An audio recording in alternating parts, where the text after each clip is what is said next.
పశ్చిమాసియా సంక్షోభంలో గత కొన్ని రోజులుగా కొనసాగుతున్న తాత్కాలిక ప్రశాంతత బద్దలైంది.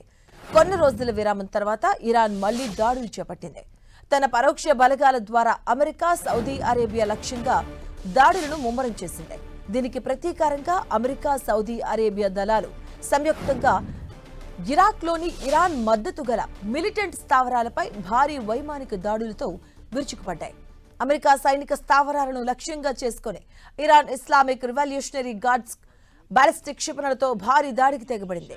అమెరికా సెంట్రల్ కమాండ్ దీనిని ఒక అటెంప్టెడ్ సర్ప్రైజ్ అటాక్ గా అభివర్ణించింది. అయితే జోర్డాన్ వైమానిక రక్షణ వ్యవస్థల సహాయంతో అమెరికా దళాలు ఆ క్షిపణులను గాల్లోనే విజయవంతంగా అడ్డుకుని కూల్చివేశాయి.